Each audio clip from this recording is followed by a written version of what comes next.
Part 3. You will hear a university housing officer talking to a group of students about their accommodation options.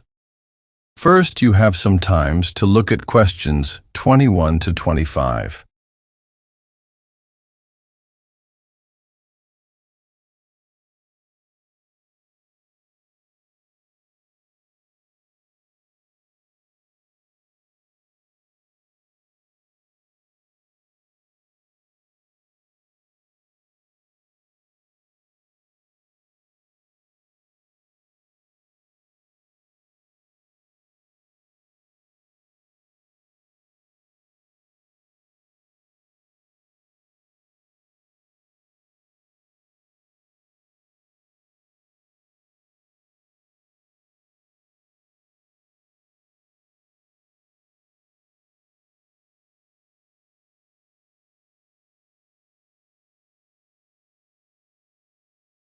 Now we shall begin.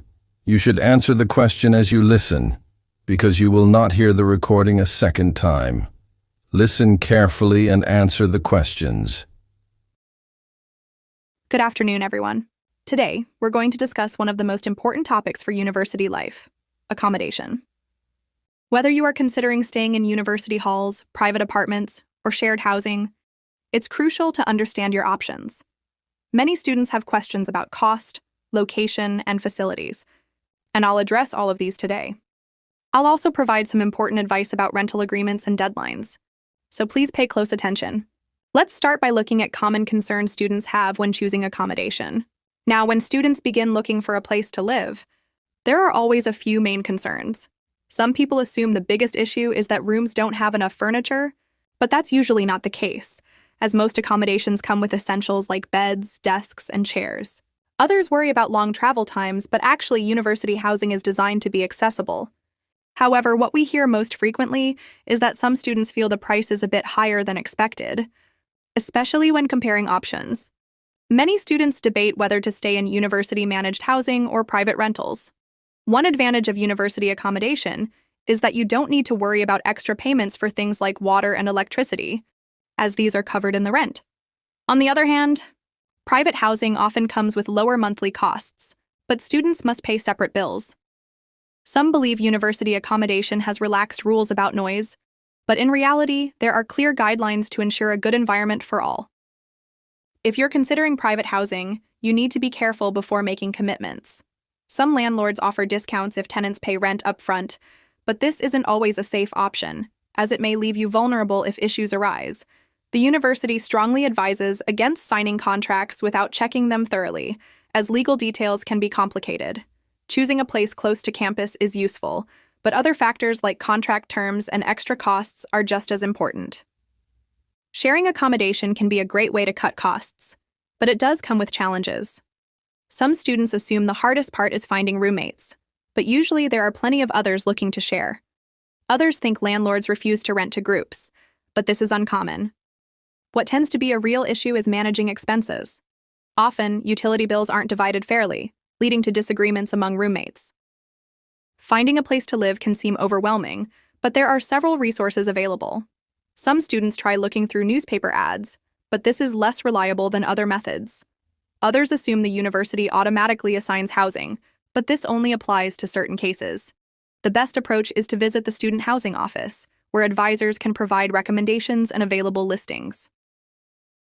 Now you have 30 seconds to look at questions 26 to 30.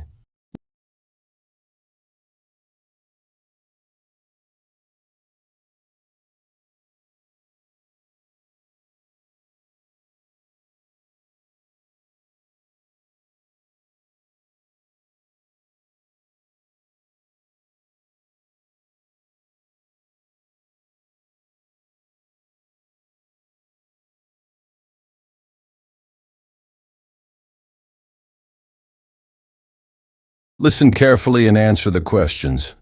For those planning to stay in university accommodation, it's important to know the application deadlines. Many students assume they can apply at any time, but that's not the case. In fact, each year the university sets a specific deadline, and applications submitted after this date are either rejected or placed on a waiting list. Now, last year the deadline was the 20th July, but this year it has been moved slightly earlier to the 15th of July. Some students have been confused thinking it's still the 20th, but please make sure to submit your applications on time, as missing the deadline can make it much harder to find a suitable place. When signing a rental contract is a big commitment, and students need to be extremely careful before finalizing anything. A common mistake is to focus only on the rent amount and overlook other important clauses. Many contracts contain detailed sections about maintenance responsibilities. For example, stating whether tenants or landlords are responsible for repairs. Another crucial aspect is the notice period, which determines how much time you must give before moving out. However, what's most important is the terms and conditions, which outline everything from rent, adjustments to penalties for late payments. Skipping this section can lead to unexpected issues, so always review it thoroughly before signing. When students opt for shared accommodation, the number of housemates varies depending on the size of the apartment. Some believe that the average shared apartment accommodates 2 people, while others think it's 6 or more.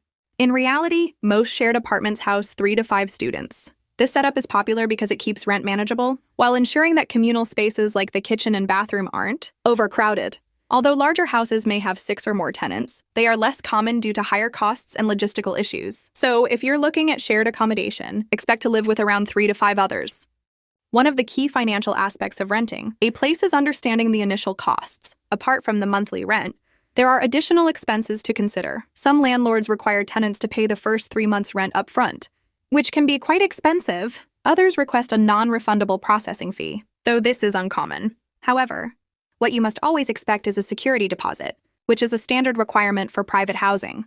This deposit acts as financial protection for landlords in case of damages. And while it is refundable, getting the full amount back depends on the condition of the property when you leave. It's important to budget for this, as it is a necessary part of renting a private apartment. If you're still searching for accommodation, don't worry. There's an event designed to help students find housing. Many assume the university hosts this fair in late August, right before classes begin, but in fact, it happens earlier. Some students have been told that this year's event is on the 12th of September, but that information is incorrect. The correct date for the Student Housing Fair is September 3rd. This event will bring together landlords, student housing representatives, and current tenants, providing an excellent opportunity to ask questions and explore different options. Make sure to attend, as finding a suitable place earlier can reduce stress when the semester starts.